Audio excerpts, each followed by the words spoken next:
저녁이 어떻게 가세요? 우리 하루 어떻게 가세요? 간절히 안 해요. 잘하지?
요란한 세상 속에 살지만은 그 요란한 세상 속에서 나의 삶까지, 나의 생활까지, 나의 행동까지 모두 다 이곳에서 안내 대답을 해 주십니다.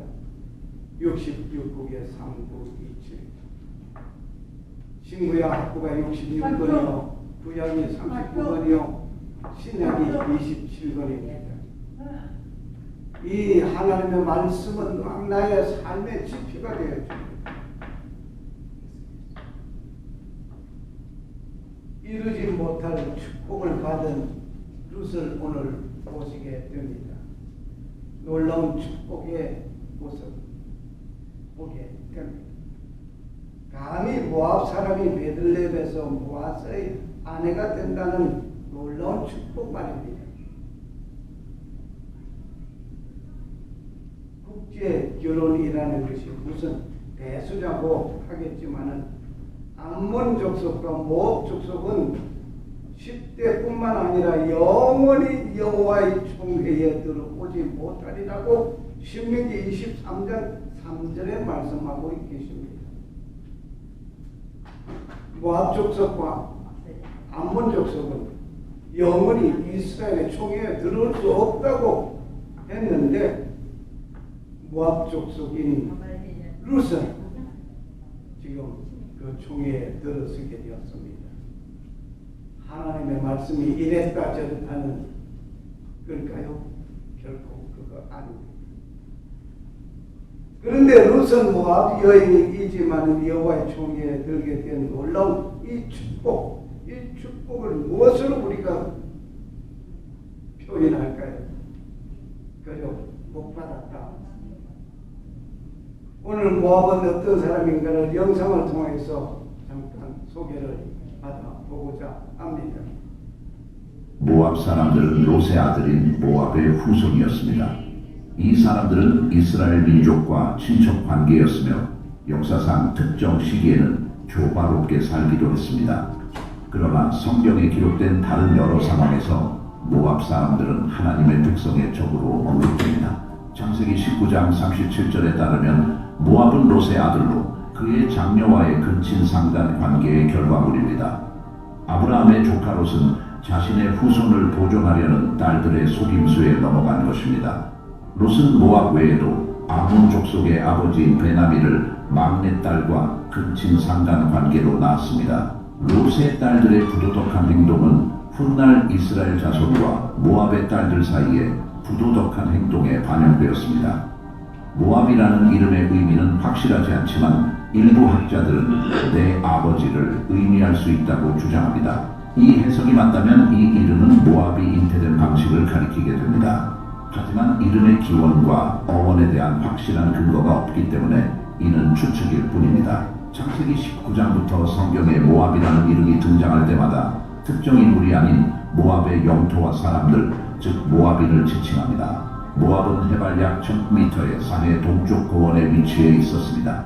모압 지역은 곡물, 시리얼, 포도 생산에 중점을 둔 농업 생산에 매우 유리한 지역이었습니다.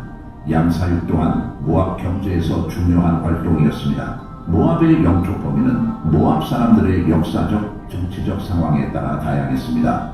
일반적으로 모압의 남쪽 국경은 제르드 계곡에 있었고 북쪽 국경은 아르논 강에서 특정 시기에는 불확실한 한계에 도달할 때까지 이어졌습니다. 이 지역은 아마도 고대부터 사람이 살았던 곳으로 모압의 후손들이 그곳에 정착하여 결혼을 통해 현지 주민들과 섞였을 것입니다. 시간이 지남에 따라 그들은 이 지역의 지배적인 사람들이 되었고 그들의 이름은 전체 인구와 영토를 지칭하게 되었습니다.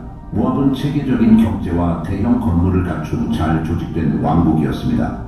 또한 국경의 전략적 요충지에는 작은 요새들이 배치되어 있었습니다. 성경에는 여호수아 13, 19, 이사야 15, 16, 예레미야 48, 20 등에서 모압의 여러 도시와 마을이 언급되어 있습니다. 모압 사람들은 오랫동안 번영을 누렸습니다.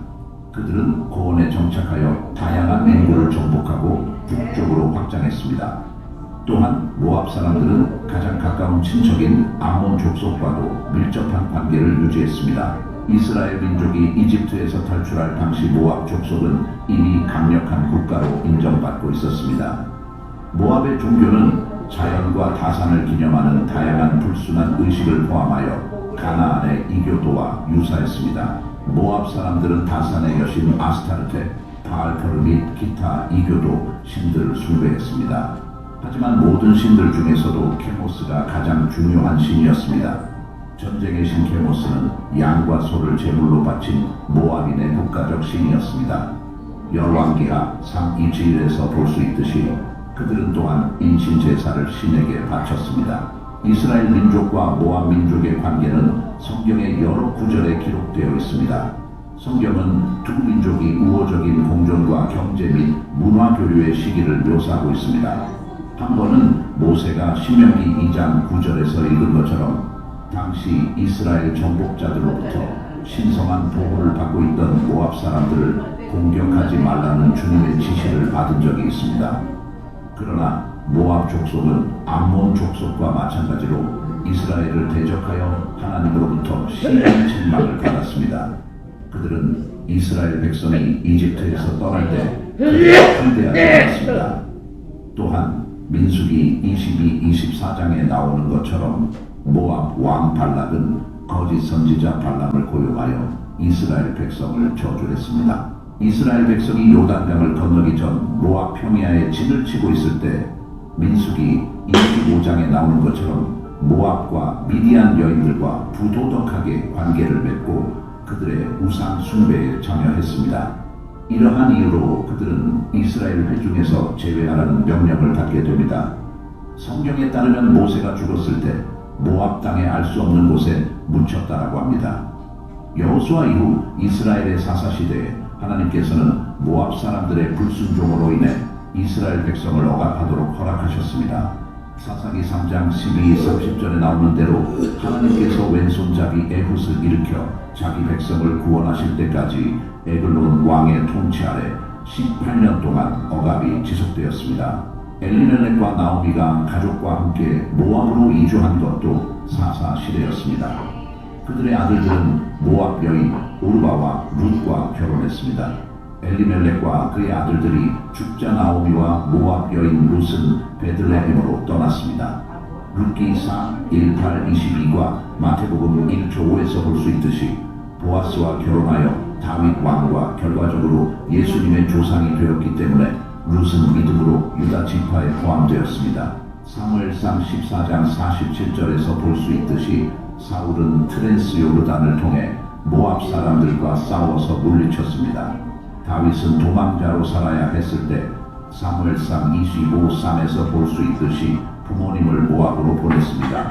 나중에 사무엘하 8장 2절에서 볼 수 있듯이 다윗 왕은 직접 모압 사람들을 정복했습니다. 솔로몬이 죽은 후 왕국이 분열되었을 때 모압 사람들은 독립을 얻었습니다. 하지만 아합의 아버지 오므리의 통치 기간 동안 모압은 다시 한번 이스라엘의 지배를 받게 됩니다. 열왕기하 3장에 나오는 대로 아합 왕이 죽은 후 모압 사람들은 반란을 일으켜 이스라엘의 지배에서 해방되었습니다. 얼마 지나지 않아 이스라엘의 요람 왕과 유다의 여호사밧 왕, 에돔 왕은 연합군을 구성하여 모압 족속을 공격했습니다. 그러나 열왕기하 3장 27절에 나오는 것처럼 모압 왕이 자신의 아들을 희생시킴으로써 공격은 중단되었습니다. 그 후 모압, 암몬, 에돔 족속이 힘을 합쳐 유다를 공격했습니다. 그러나 그들 사이에 의견 차이가 생겨 역대하 21-30에서 읽은 것처럼 자멸로 이어졌습니다. 이스라엘은 또한 엘리사 선지자 시대 말기의 열왕기하 13-20에 나오는 것처럼 모압 약탈자들의 공격을 자주 받았습니다. 기원전 8세기경 모압 사람들은 아수르에 의해 정복되었고 모압은 대아수르 제국의 일부가 되어 조공을 바쳤습니다. 아수르가 멸망한 후 모압 사람들은 여호야김 통치 기간에 유다를 침공한 군대에도 등장했습니다. 그러나 그들은 곧 바빌론에 대한 음모에 연루되었습니다. 그러자 느부갓네살 왕은 강력하게 대응하여 그들을 다시 제압했습니다. 바빌로니아 제국이 멸망한 후에도 모압 사람들은 페르시아에 종속된 채로 남아있었습니다. 유배 이후에도 모압 사람들은 여전히 한 집단으로 언급되지만 점차 아랍 집단에 섞여 완전히 흡수되었습니다. 모압이 완전히 멸망하기까지 모압에 일어난 모든 일은 주님의 선지자들이 예언한 것입니다. 다시 말씀드리면은 소돔과 고모라가 멸망할 때에 그 롯은 두 딸과 함께 피신 갔습니다. 와이프는 가다가 뒤를 돌아보므로 소금 기둥이 되어버렸고 두 딸을 우리가 시집을 가려고 해도 이제는 어쩔 수 없어. 그러니 큰 딸과 작은 딸이 의논해서 하룻밤은 내가 그 다음은 네가 큰 딸과 아버지가 관계에서 낳은 아들이 모압 족속이 되고 작은 딸이 아버지와 관계에서 낳은 아들이 암몬 족속이 되었습니다. 이렇게 된 아주 고향스러운 그러한 가운데에서 그 모압은 암몬 족속은 영원히 이스라엘 총회에 들어올 수 없다라고 하였습니다. 그런데 룻은 이 모압 족속의 딸입니다. 이제 보아스와 결혼을 하게 되는 놀라운 일이 생겼습니다. 이 보아스는 룻과 결혼을 하게 되는 오늘 놀라운 일. 이 보아스는 룻과 결혼을 하게 되었고, 그리고 첫 아들을 낳게 되었습니다. 아들을. 어떻게 보면 불륜 정도가 아니지, 이거는 사악한 아버지와 딸이 그렇게 말이 안 나오는 정도입니다. 그러한 가운데 그 족속, 그 가운데 딸 룻이 베들레헴으로 와서 보아스와 결혼을 하게 되어 첫 아들을 낳았단 말입니다.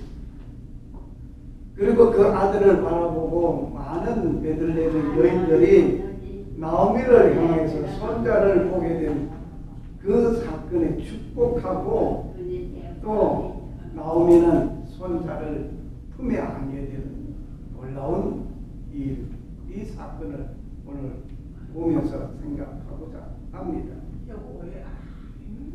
본문의 말씀을 읽겠습니다. 이에 보아스가 룻을 맞이하여 아내로 삼고 그에게 들어갔더니 여호와께서 그에게 임신하게 하심으로 그가 아들을 낳은지라.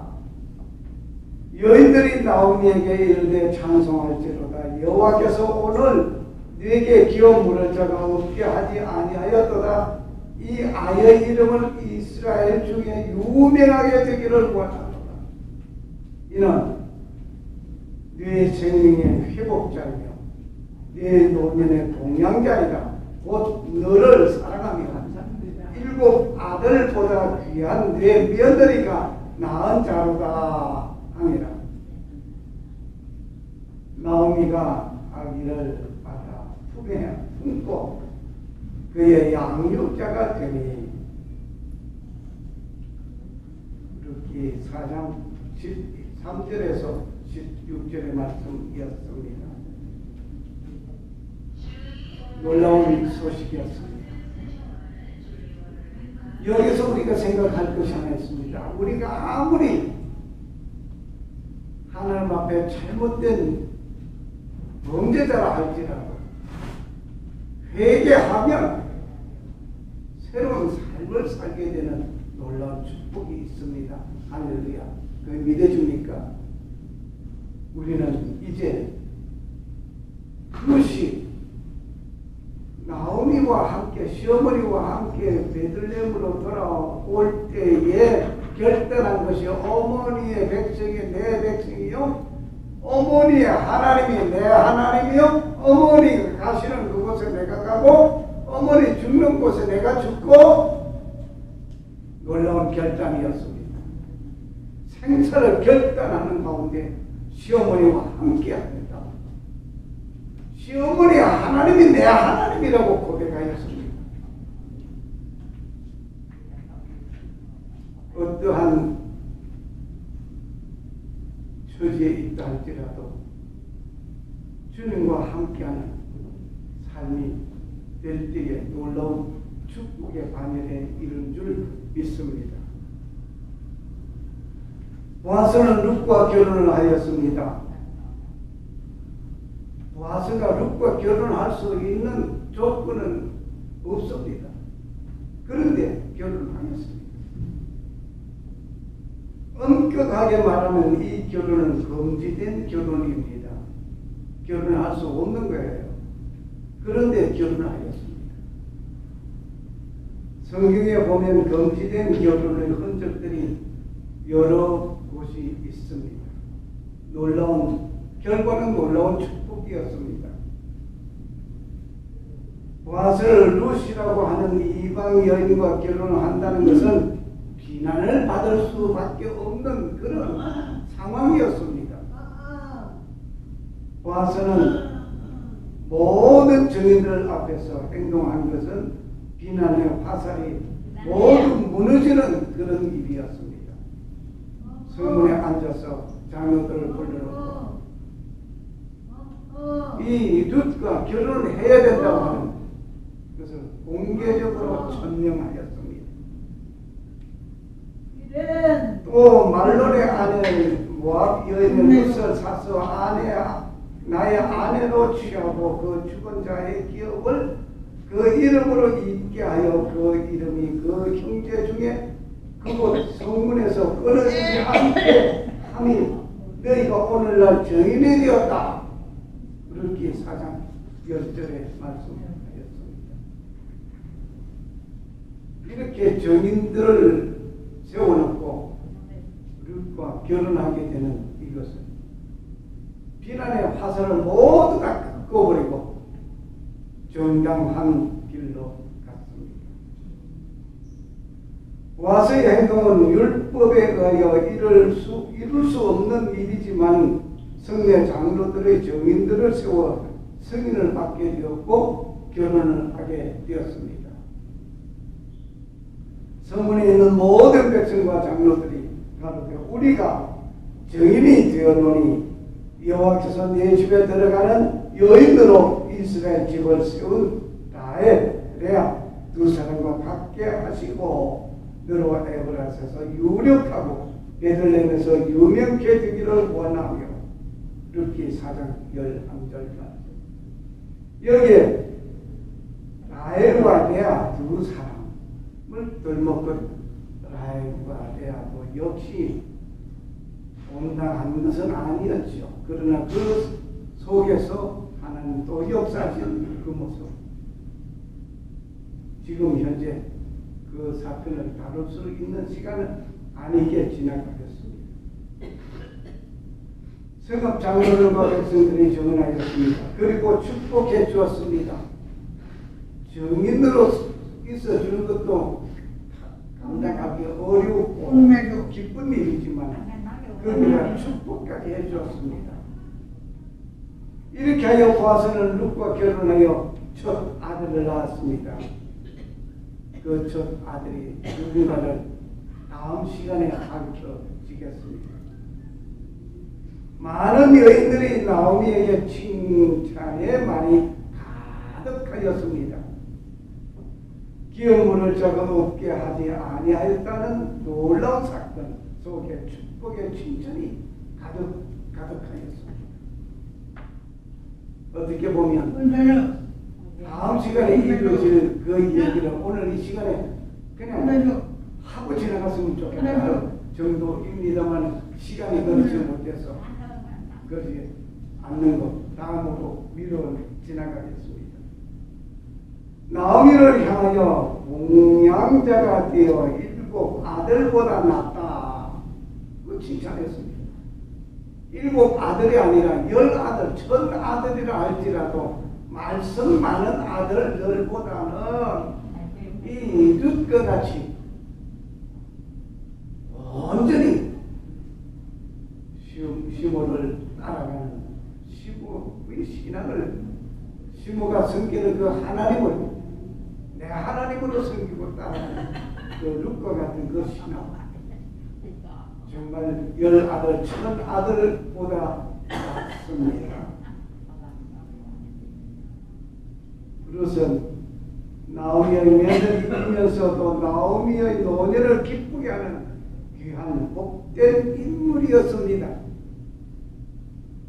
나오미는 아기를 받아 품에 품고 양육하는 할머니가 되었습니다. 폐가 망신하였지만 7 아들보다 나은 며느리 룻을 붙들고 베들레헴으로 돌아왔더니 놀라운 축복이었습니다. 모압으로 이민 갔던 엘리멜렉의 가정은 모압에서 폐가 망신하였습니다. 그 한가운데 절망과 슬픔이 가득한 가운데 나오면 룻과 함께 절망의 늪에서 허우적거리지 아니하고 베들레헴 떡집으로 돌아왔습니다. 실패한 이민의 처참한 생활과 그 현실을 보지 아니하고 탈피한 귀한 복된 가정을 이루었습니다.